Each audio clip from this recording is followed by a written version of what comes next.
my way to school. Thank goodness for the coffee bean. Angel Gillette might look like your average learner. She's on her way to ESAF House of Learning, where she'll be understanding how to be a better electrician from a well-known Musqueam weaver.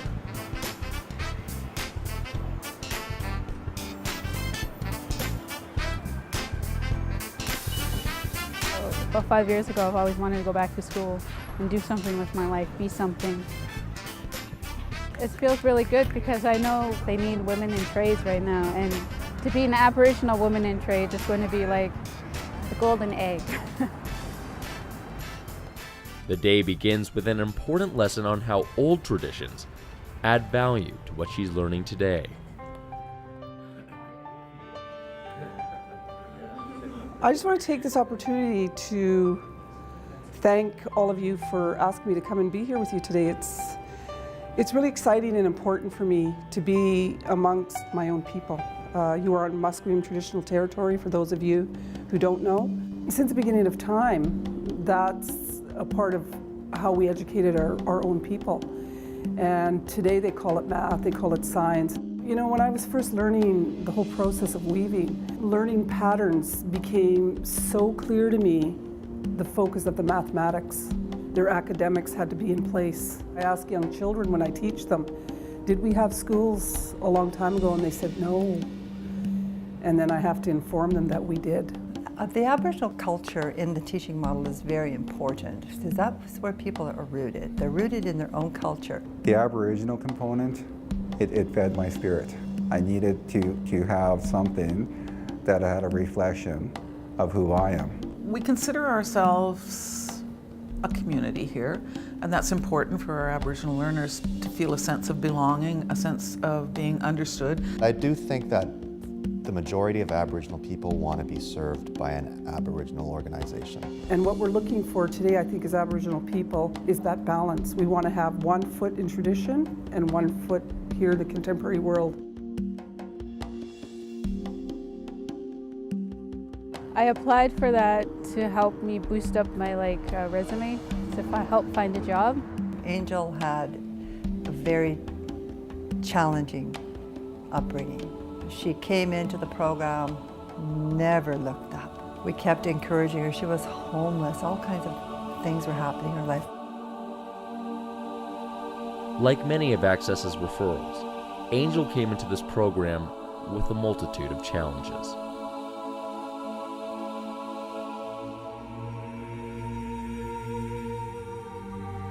It was really hard to keep trying to find a place to stay. It was that bad, and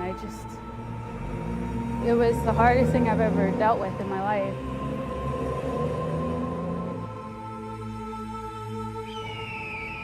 It was definitely different. It was hard. It hurt emotionally to not be able to fall back on somebody to help me pull me out.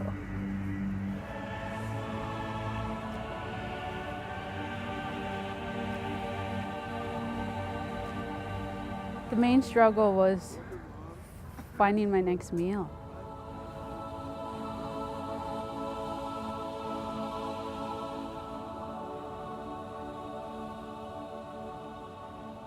We do our best in the moment to take care of their needs. So we're always troubleshooting. Because when a person is in something and it's traumatic for them, it's like a whirling cage.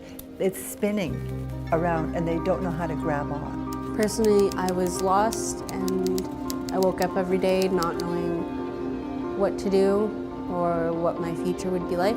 Well, it was a bit of a low time in my life. A lot of things, I just lost my mother. My art wasn't selling and I couldn't get work in my chosen field. I felt burnt out. I felt like I couldn't keep up. I felt like I wasn't capable enough. They're there for a client, for an individual who doesn't have that much of a voice in a lot of ways. The regular unemployment rate for non-Aboriginal people is 4%. For Aboriginal people living in the Metro Vancouver area, it's 22%. Particularly when they're coming in, they don't have a lot of coping skill. That's a way that we'll intervene, is give them resources. Our life is built on small goals, achieving small successes, and building on what we've done. What Access does is we deliver training and employment to the urban Aboriginal community. Clients come to ESAF via our case management. Access has 3 case management sites throughout the community. Learners like Samantha heard about Access in the urban Aboriginal community. My sister, my mother, my brother says, well, Access can help. One of my friends had told me about the program.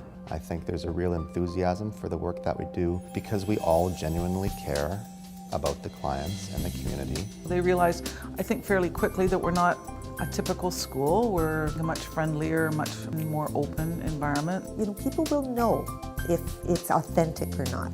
And I would say that this program is one that is truly authentic. Clients will go to an employment counselor. The employment counselor would assess and determine whether or not they might be a good fit, and then if appropriate, make the referral. So I met an employment counselor looking for training. I have lots of experience, I said. She says there's this program called Essential Skills for Aboriginal Futures. She says this program will help you like I'll help you. There's this real low point, so when I got this, it was, okay, this must be what I need to do.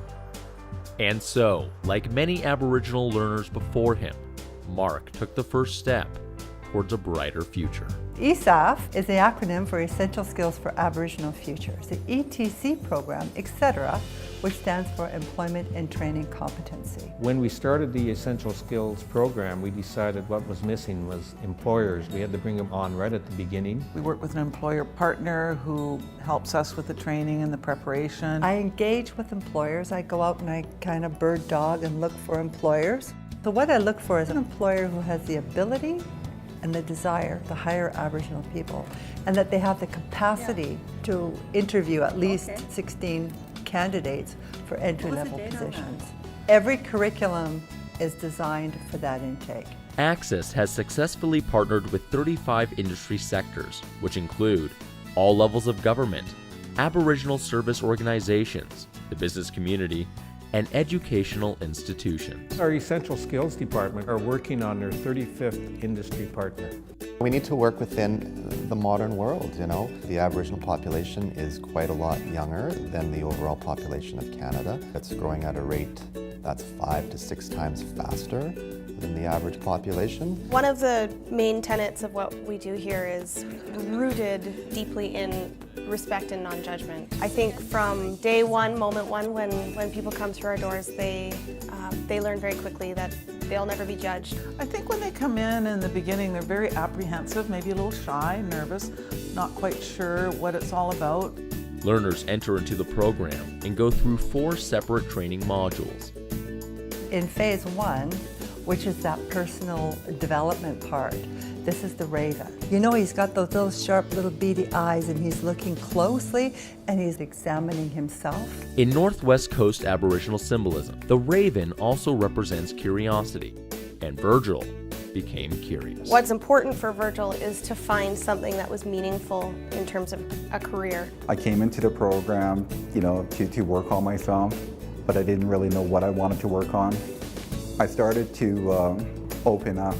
I felt a certain level of low confidence. So we do a lot of personal management, learning their personality types, doing activities to engage each other. I'm going to start by asking you guys, what do you think the Raven represents? What does it mean to you through your own cultural perspective? Working with others and starting to share and start their oral communication. So we have in there time management, boundaries, accountability, setting the ground rules. Actually, I really enjoyed school. It felt really good to actually have a routine going, to do something with my life instead of nothing like I was before. So the purpose of the balance board is to get the left and the right hemispheres of the brain working together. We've all heard of left brain people, right brain people, and what we really want to nurture here is the crossover so that the left and the right sides are talking to each other. We also do an SOI assessment, which is Structure of Intellect Assessment, which helps us understand how people take in information. Often they have big gaps because they've missed something neurologically. And what we can do is we can remediate that. It's been such an amazing tool to really get a picture of how and when people have done most of their learning, as well as when maybe setbacks in their learning occurred. I was starting from nowhere, and to realize that I do have a brain and I can start using it, it was a good feeling to know that I should be going back to school. After that, then we move into phase 2, which is career exploration. Career exploration is characterized by the wolf, known for being a good team player, being highly intelligent, and building family. In the career exploration, it's a part of really being loyal to who you are. What we do after that is we measure, now here's where a person's skill levels are. This is what you're coming in with, and this is a career that you want to go into. What are the gaps? What are your educational gaps? Where's the growing? What do you need to build on in that part? And that's why we need to meet everybody on their level. The direction of the tapering sidewalk, starting from here as it's going away from you. And I did okay on reading, and I'm not a reader, right? I did really bad on document use. I never look at things. And I did really well on math, and I was really confused because I hadn't thought about math in a long time. I thought my writing was pretty poor and very, I guess I didn't really write much just because I didn't know what to write.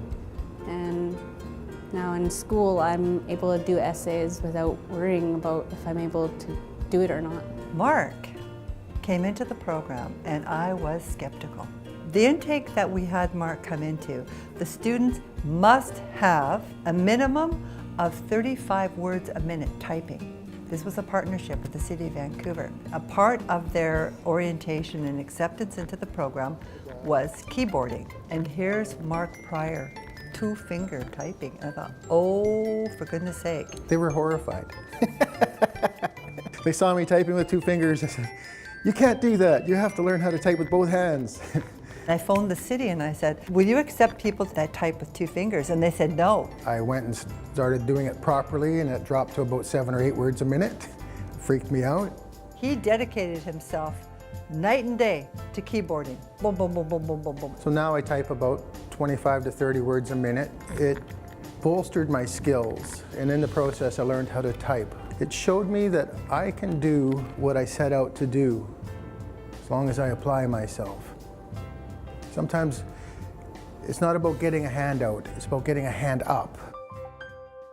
Inspired by committed staff, each learner rises to the occasion.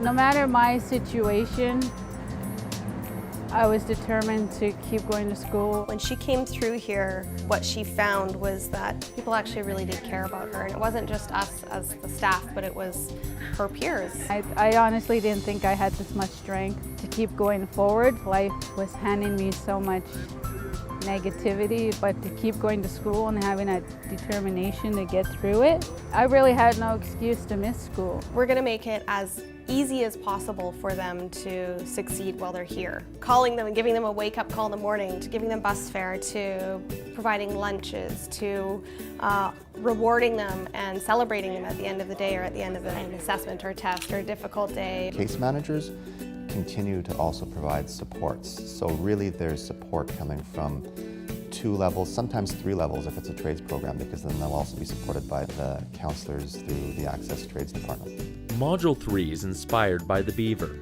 This highly creative builder is well known for his independent, focused, hard-working nature. During the Essential Skills Enhancement phase, folks work quite independently on building. Maybe their reading might be low, or maybe their document use is low, or their numeracy is low. So they're working on building their essential skills.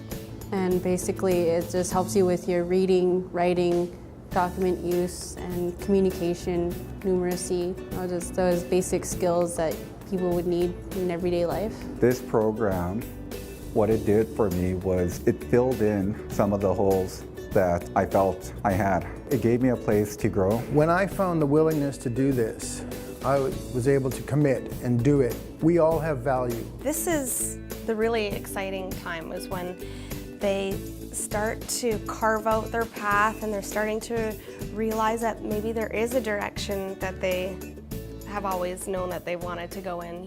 Module 4 is symbolized by the eagle, soaring above the landscape. It has a clear vision of what the future holds. The last phase is Job Club. And in the Job Club phase, they're looking at building their resume. They learn very practical strategies to help themselves find a job. So everything from resume writing to networking to cover letter writing to applying for jobs, interview skills. Also, some folks in that last phase are not exiting to go into employment. They're exiting to go into training. So in that phase, they're looking at what college do I need to go to? What education do I need? Gina, come on! Whatever their next destination might be, these learners are now prepared to walk confidently into the next phase of their lives. Along the way, they became what they always knew they could be. Thank you. Thank you for all the support and all the help, and just having faith that I will get through. What I hope that Angel's taken with her is the knowledge of herself that yes, she can do this, she can achieve this, it is possible for her. There are so many other benefits that spill off, let's say, from someone attending a program like this one, and it just gets better and better. You're not alone. I feel really happy about what they've accomplished. You did that on your own. It gave me a different perspective. I was lost, and now they've kind of put me in a spot where I could start from. Coming here helped me to solidify and gave me a good foundation to stand on, and it removed out those fears and doubts. When I think about my ancestral past, I'm proud that I'm still here. I feel like I'm a good person, that I'm a good dad. You know, I'm just so proud of them. Congratulations to you and your family. A tremendous transformation takes place here. It turns lives around. Sit down, do some more math. What I do say to students that are pals is good work. Keep going. We're here to support you, but you have it in you now. You have the ability to move forward. No more two-finger typing. That's great.